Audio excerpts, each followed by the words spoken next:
চট্টগ্রামে শুরু হয়ে গেল শারদ মেলা 4 দিন ব্যাপী। তো মেলার লোকেশন ডিটেল সব কিছু আপনাদেরকে জানাবো, দেখাবো। মেলাতে কি আছে সব কিছু দেখাবো। আপনারা পুরো ভিডিওটা দেখবেন, আশা করি ভালো লাগবে। তো আমরা আমাদের গন্তব্যে চলে আসলাম। কি পরিমাণ মানুষ, কি পরিমাণ ভিড়, উৎসব মুখর পরিবেশ দেখেই বেশ ভালো লাগছিল। মেলার মানুষজন দেখেই মনে হচ্ছে আসলে পূজা চলে এসেছে, শারদীয় দুর্গা পূজা। তো এই পূজা উপলক্ষে প্রতি বছরই কিন্তু এই শারদ মেলাটা হয়ে থাকে। কয়েকটা তো বেশ কয়েকটা হয়ে গিয়েছে, এটা মনে হয় শেষ মেলা। এই মেলাতে বেশ ইউনিক জিনিস পাওয়া যায়, যা অন্য কোথাও মার্কেটে গেলেও আমি পাই না। এখানে দেশীয় পণ্য, বিদেশি পণ্য, বিদেশি বলতে ইন্ডিয়ান আর কি। বেশ ভালো ইন্ডিয়ান শাড়ি থাকে, ইন্ডিয়ান কুর্তি। আমার কিন্তু বেশ ভালো লাগে, আমি এই মেলাগুলো মিস করি না, আমি যাওয়ার চেষ্টা করি। কিছু নিই বা না নিই, দেখতে হলেও যায়। শারদীয় দুর্গা পূজা উপলক্ষে মেলা বলে এখানে অন্যান্য ধর্মের মানুষ যায় না তা কিন্তু না, হিন্দু, মুসলিম, খ্রিস্টান, বৌদ্ধ সবাই যায় এই মেলাতে। তো এখানে আমি স্কার্ফগুলো দেখছিলাম আমার জন্য, তো বেশি খাটো সে কারণে নেওয়া হয়নি। এখানে জুতো থেকে শুরু করে stitch, unstitch, three piece, blouse piece, readymade blouse, Indian sari, বেশ ভালো জিনিস ছিল। এই ব্যাগগুলো বেশ সুন্দর লেগেছে আমার, কিন্তু দামটা একটু বেশি বলছিল। তারপরে এখানে থ্রি পিসগুলো দেখছিলাম, দেখে বেশ ভালোই লাগছিল। তারপর এখানে হ্যান্ডমেড জুয়েলারি ছিল, গলার, হাতের। তারপরে এন্টিকের গলার ছিল, বেশ ভালোই লাগছে।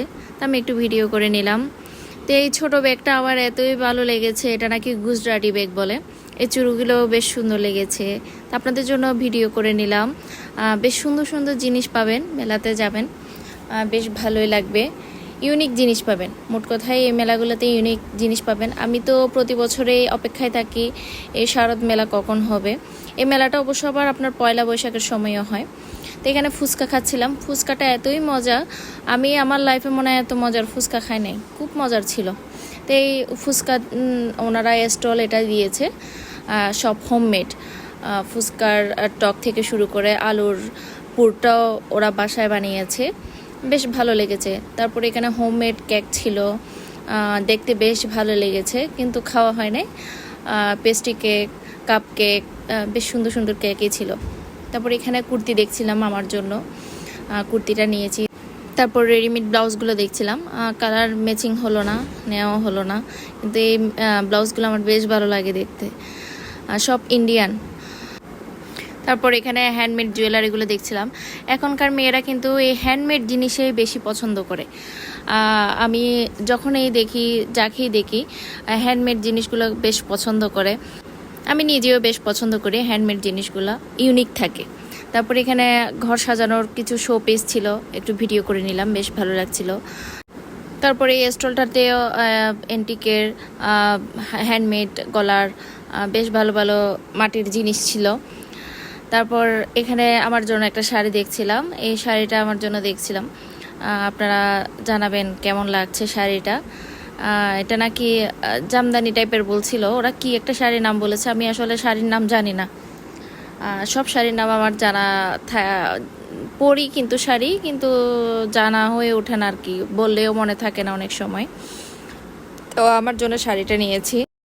তো দুর্গাপূজা শেষ হতে না হতে আমাদের বৌদ্ধদের ধর্মীয় উৎসব প্রবরণা পূর্ণিমা 1 মাস ব্যাপী দানোত্তম কঠিন চিবরদান, তো সেই উপলক্ষেও কিছু শপিং করা আর কি। তারপরে এখানে এন্টিকের কিছু গলার দেখছিলাম। তো আচ্ছা, আপনাদেরকে লোকেশনটা বলে দিই, এটা হলো হাফেজ পার্ক, মাছুয়া ঝর্ণা, দেওয়ান বাজার, চট্টগ্রাম। তো মেলাটা 4 দিন ব্যাপী, 18 তারিখ শুরু হয়েছে, 21 তারিখ শেষ হবে, আজকে আর কালকে আছে। তো আমি এখান থেকে চলে আসলাম জিনিসপত্র কিনে। তো এই কুর্তিটা নিয়েছি আমার জন্য, কেমন হয়েছে জানাবেন। এই কুর্তিগুলো আমার বেশ ভালোই লাগে, জিন্স প্যান্ট, যে কোনো ধরনের প্যান্ট দিয়ে পরা যায়। তারপরে খোপার জন্য এই ফুলটা নিয়েছি। তারপর একটা হ্যান্ডমেড জুয়েলারি নিলাম গলার, আমার তো বেশ ভালো লেগেছে, কেমন হয়েছে আপনারা জানাবেন। তারপরে একটা এন্টিকের নিয়েছি। এগুলো আসলে যে কোনো ধরনের শাড়ির সাথে পরা যায়। তারপরে এই শাড়িটা নিয়েছি। এই শাড়িটা কেমন হয়েছে আপনারা জানাবেন। তো আমার ভিডিওটা কেমন লেগেছে আপনারা জানাবেন, আমার শপিংগুলো কেমন হয়েছে জানাবেন। ভালো লাগলে আমার ভিডিওটা যদি ভালো লেগে থাকে লাইক কমেন্ট করবেন, পাশে থাকবেন।